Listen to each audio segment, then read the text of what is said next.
नमस्कार प्रिय विद्यार्थियों, एग्रीजोन क्लासेस पर आपका एक बार फिर से स्वागत है।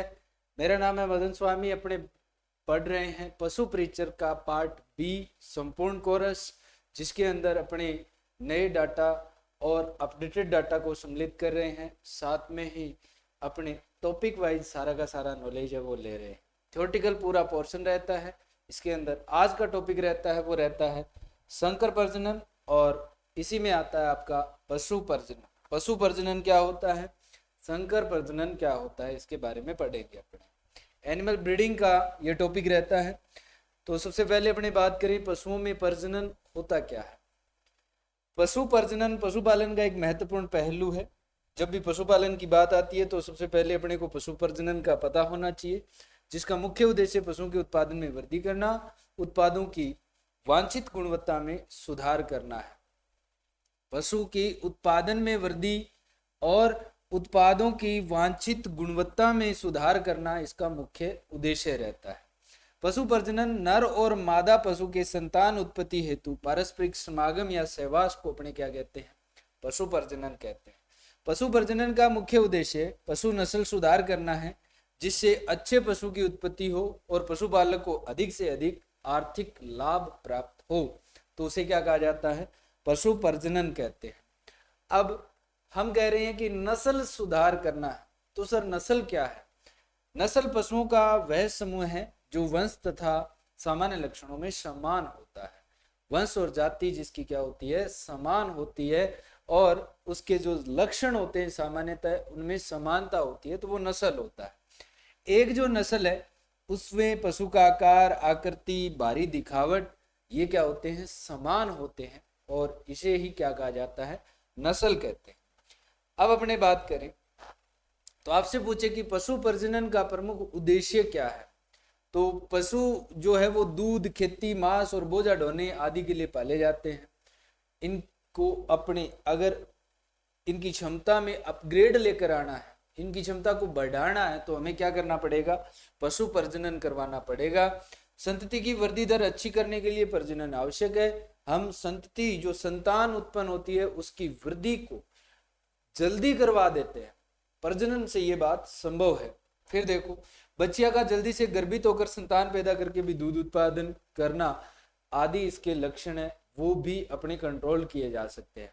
यानी संकर प्रजनन या प्रजनन के द्वारा या कृत्रिम या प्राकृतिक प्रजनन के द्वारा हम यह भी संभव कर पाते हैं, जिसमें क्या होता है कि अपने जो बच्चिया है, हाइफर है, उस हिपर को अपने कम टाइम के अंदर, यानी वो 18 महीने के अंदर अगर प्यूबर्टी उसमें आ रही है तो उसको अपने 15 महीने में प्यूबर्टी लाने की कोशिश करते हैं। यानी बच्चिया जल्दी से बड़ी हो और कम समय के अंदर ही वो गर्भ धारण कर ले और संतान पैदा करके दूध उत्पादन करना शुरू कर दे। ये प्रजनन के द्वारा संभव हो सकता है।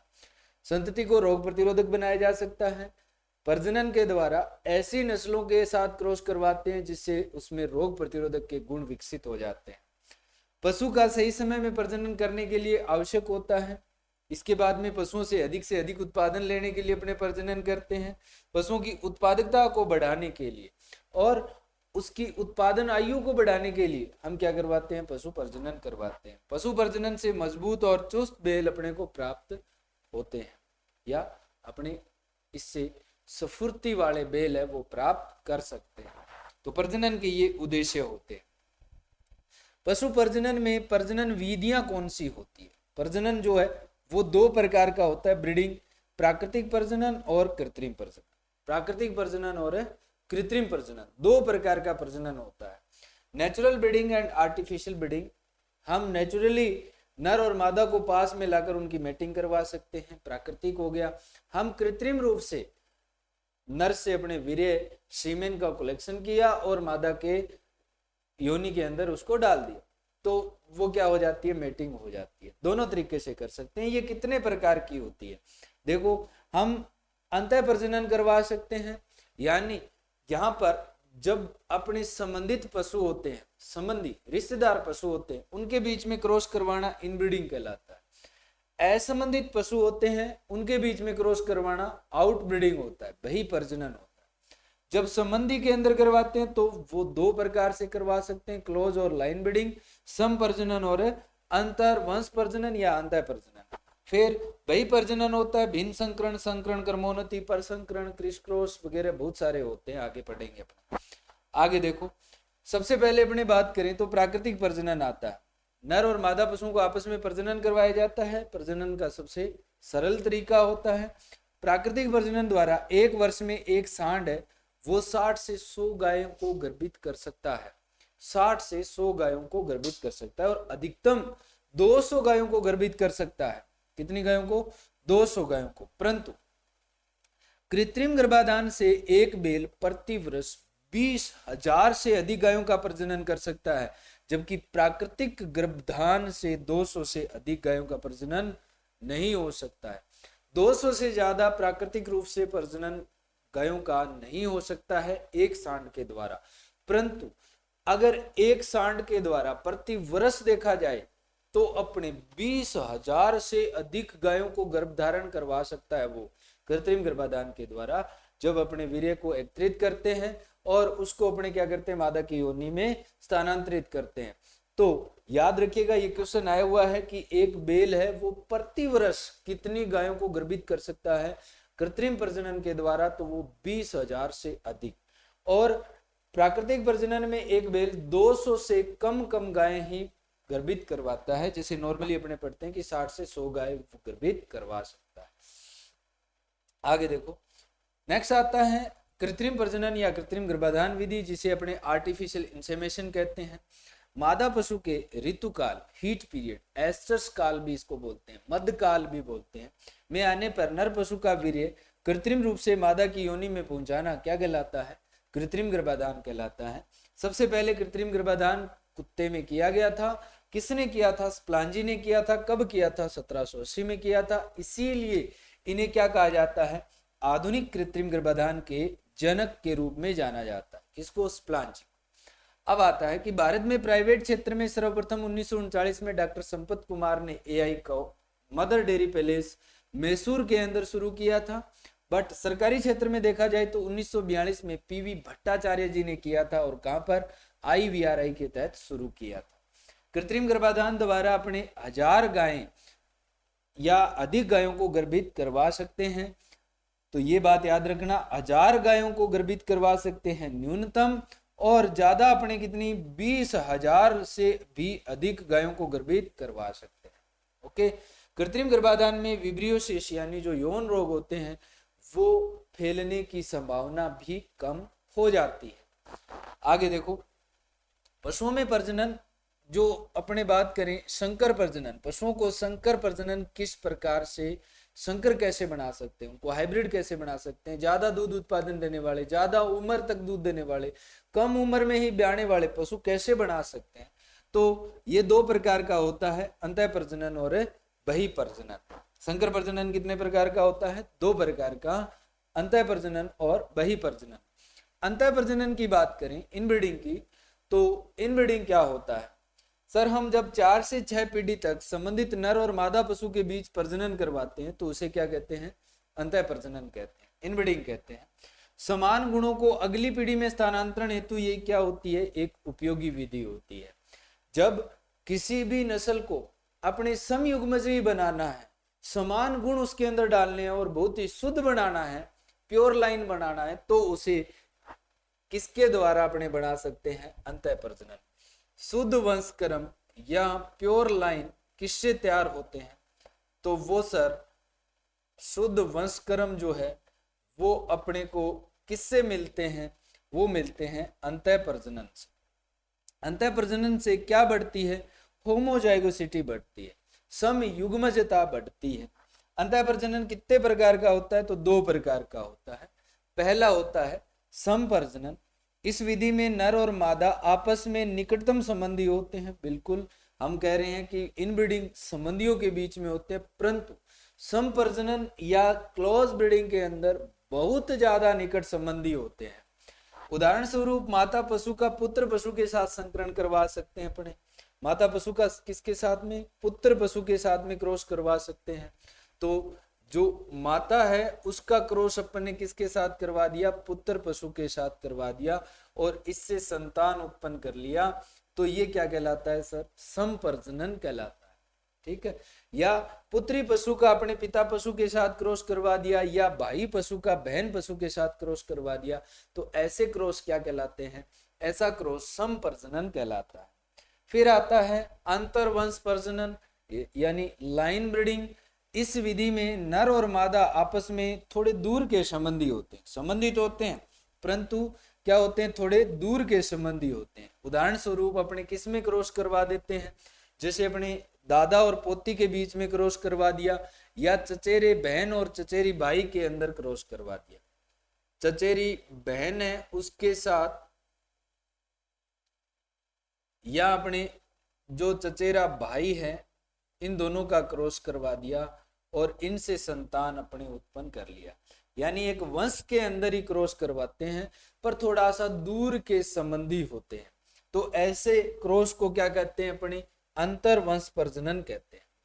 अब देखो, जो इनब्रीडिंग है उसके लाभ क्या है? सबसे पहले इनब्रीडिंग से क्या हो जाता है सर? संतानों में समानता बढ़ती है, समयुग्मजता बढ़ जाती है, पशुओं के चयन में सहायता मिलती है, क्योंकि अपने पता कर लेते हैं कि ये शुद्ध नस्ल है। अप्रभावी लक्षण प्रकट करने की सर्वश्रेष्ठ विधि है। यहाँ पर जो अपने नॉन डोमिनेंट कैरेक्टर्स है, अप्रभावी लक्षण है, वो प्रकट करने की ये सबसे अच्छी विधि है।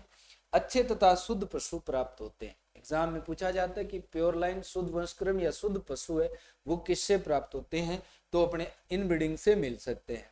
फिर देखो, अंतः प्रजनन की हानि भी होती है। क्या हानि होती है? जीन बहुत ज्यादा पास पास में आ जाते हैं, इससे उत्पादन क्षमता और प्रजनन क्षमता में क्या आ जाती है? कमी आ जाती है। दूसरा, मृत्यु दर बढ़ जाती है। जीन लेथल प्रभाव उत्पन्न करते हैं, हानिकारक प्रभाव उत्पन्न करते हैं बहुत ज्यादा पास पास आने पर। तो जीनों के बीच में अन्योन्य क्रिया होती है, और जीन अन्योन्य क्रिया के फलस्वरूप डेथ रेट है वो क्या हो जाती है? इंक्रीज हो जाती है। पशुओं में उत्तेजना है, विग्योरिसिटी है, वो क्या हो जाती है? कम हो जाती है। पशु ज्यादा उत्तेजक है वो अपने को नहीं मिलते। ओके जी, आगे देखो, नेक्स्ट अपने बात करें तो नेक्स्ट आता है भई प्रजनन। इन ब्रीडिंग में क्या था सर? रिलेटेड जानवर थे, बहुत ज्यादा निकट संबंधी जानवर थे या दूर के संबंधी थे, पर संबंधी जरूर थे, वो रिश्तेदार जरूर थे। भई प्रजनन में ऐसा नहीं होता है। भई प्रजनन क्या है कि प्रजनन की इस विधि में असंबंधित नर और मादा के बीच प्रजनन करवाया जाता है, जिनका आपस में कितनी पीढ़ियों तक क्रॉस करवाते हैं? 4 से 6 पीढ़ी तक कोई भी संबंध नहीं होता है, उसका अपने क्रॉस करवाएं तो वह क्या कहलाता है? भई प्रजनन। 4 से 6 पीढ़ी तक कोई भी संबंध नहीं होना चाहिए। प्रजनन की यह विधि पशुओं में नए गुण विकसित करती है, अर्थात संकर नस्ल उत्पादन के लिए सर्वाधिक उपयोग की जाने वाली विधि है। कौन सी? आउटब्रीडिंग, वही प्रजनन। प्रजनन की इस विधि में क्या बढ़ती है? भी विषम युग्मनजता बढ़ती है। हम क्या करते हैं? दो पशु जो है वो असंबंधित पशुओं के बीच में क्रॉस करवाते हैं, इसीलिए क्या बढ़ जाती है? हेटेरोजाइगोसिटी या विषम युग्मनजता है वो बढ़ जाती है। इससे पशुओं के अंदर विभिन्नता आती है, और विभिन्नता आने से हाइब्रिड नस्लें हैं वो बनती है। वही प्रजनन कितने प्रकार का होता है? तो 4 प्रकार का होता है। आउटब्रीडिंग कितने टाइप का है? 4 टाइप का है। पहला है आउट क्रॉसिंग, भिन्न संकरण। इस विधि में एक ही नस्ल के शुद्ध असंबंधित पशुओं के नर तथा मादा के बीच समागम करवाया जाता है। नस्ल तो एक होगी, परंतु वो क्या होगा? वो असंबंधित होगा। जैसे एग्जाम्पल के रूप में अपने कह सकते हैं कि कोई भी नस्ल है, आउट क्रॉसिंग का मतलब है जैसे मान लो कि ये राजस्थान की गिर नस्ल है, ये राजस्थान की क्या है? ये राजस्थान में गिर नस्ल है जो कि शुद्ध है। ये गुजरात की गिर नस्ल है जो कि शुद्ध है। इनके बीच में क्रॉस करवाते हैं और अपने को जो संतान उत्पन्न होती है वो हाइब्रिड मिल जाती है, या शुद्ध लक्षण है उसको अपने लेकर आ सकते हैं। तो इस विधि में एक ही नस्ल के शुद्ध असंबंधित पशुओं के नर तथा मादा के बीच समागम करवाया जाता है। इस संकरण द्वारा किसी शुद्ध नस्ल में किसी शुद्ध लक्षण की कमी पाए जाने पर उस लक्षण को वापस लाया जा सकता है। मान लो कि राजस्थान की गिर नस्ल थी, उसके अंदर कान जो है वो गिर नस्ल के पेंडुलम लटके हुए कान नहीं थे, बाकी सारे के सारे लक्षण जो थे वो कैसे थे, गिर के जैसे ही थे। हमने इस गिर का गुजरात की गिर के साथ क्रॉस करवाया जो कि बिल्कुल 100% शुद्ध थी। अब अपने को 4 से 6 पीढ़ी के बीच क्रॉस करवाने पर कौन सी नस्ल मिल जाएगी, गिर नस्ल है वो शुद्ध नस्ल मिल जाएगी। ये क्या कहलाता है, आउट क्रॉसिंग कहलाता है। नेक्स्ट आता है कर्मोन्नति, जिसे अपने ग्रेडिंग अप कहते हैं। ग्रेडिंग अप क्या है कि इसमें शुद्ध नस्ल वाले सांड जो शायर है वो क्या होगा, शुद्ध होगा। डैम क्या होता है, वो अशुद्ध होता है। तो देखो यहाँ पर शुद्ध जो नर है उसका क्रॉस करवाते हैं अपने, शुद्ध नर का अशुद्ध मादा के साथ क्रॉस करवाते हैं, अशुद्ध मादा के साथ क्रॉस करवाते हैं। शुद्ध नस्ल वाले सांड को देशी व अशुद्ध नस्ल की गाय के साथ प्रजनन करवाया जाता है। इस प्रजनन से उत्पन्न माता संतति का प्रजनन पुनः पीढ़ी दर पीढ़ी इन्हीं शुद्ध नस्ल के सांडों से करवाते हैं। इससे 6 से 7 पीढ़ियों बाद अशुद्ध नस्ल का समूह शुद्ध नस्ल के समान गुण वाला हो जाता है। कितनी पीढ़ियों में क्रॉस करवाते हैं, तो सर लगभग 6 से 7 पीढ़ियों के अंदर क्रॉस करवाते हैं। 6 से 7 पीढ़ियों में क्रॉस करवाते हैं अपने। किस में क्रॉस करवाते हैं, माता संतति का, यानी मादा संतति जो है इसमें जितनी भी मादा संतति अपने मिलेगी उनका पुनः पीढ़ी दर पीढ़ी अपने इसी शुद्ध नर से क्रॉस करवाते जाते हैं। कितनी बार करेंगे, 6 से 7 पीढ़ी के बाद में अपने को क्या मिल जाएगी, शुद्ध नस्ल मिल जाएगी। तो ग्रेडिंग अप में प्रथम पीढ़ी है उसमें 50% गुण आएंगे तथा 6 से 7 पीढ़ी तक 99.99% शुद्ध नस्ल के पशु है वो बन सकते हैं। पहली बार अपन ने क्रॉस करवाया, जब अपने को संतति मिली, मान लो ये मादा संतति थी, इस मादा संतति का हमने दोबारा से क्रॉस करवाया, किसके साथ, शुद्ध नर के साथ। तो जब यहाँ पर ये पहली बार क्रॉस करवाया था, ये पहला क्रॉस था, तो अपने 50% तो इसके अंदर शुद्धता के लक्षण आ गए थे। अब अपने क्या करते हैं, इनसे जितनी भी मादा मिलती है 6 से 7 पीढ़ी तक उसका क्रॉस करवाते जाते हैं शुद्ध नर के साथ, और अपनी नस्ल है वो ग्रेडिंग अप होती जाती है। ग्रेड उसका अप हो जाता है, 99.99% तक वो शुद्ध हो सकती है। आगे आता है पर संकरण, जिसे हाइब्रिडाइजेशन कहते हैं। इस संकरण में विभिन्न जाति अथवा प्रजाति के नर और मादा के मध्य संकरण करवाया जाता है, यानी 2 अलग अलग पशु होंगे। जब गधे और घोड़ी का क्रॉस करवाया तो कौन मिला, गधे और घोड़ी का क्रॉस करवाया तो खच्चर मिला। घोड़े और गधी का क्रॉस करवाया तो हिन्नी मिला। बच्चा किसने दिया, गधी ने। अगर बच्चा जन्म दे रही है घोड़ी तो खच्चर, गधी बच्चा जन्म दे रही है तो हिन्नी। फिर अमेरिकन गाय है और अमेरिकन भैंसे का क्रॉस करवाया तो केटलो मिला। भेड़ और बकरी का क्रॉस करवाया तो अपने जीप या गीप मिला। जेबरा और घोड़ी का क्रॉस करवाया तो जेब्रोइड मिला। जेबरा और गधे का क्रॉस करवाया तो क्या मिला, जोंकी मिला। तो याद रखिएगा कि परसंकरण क्या होता है, अलग अलग पशुओं के बीच में क्रॉस करवाते हैं।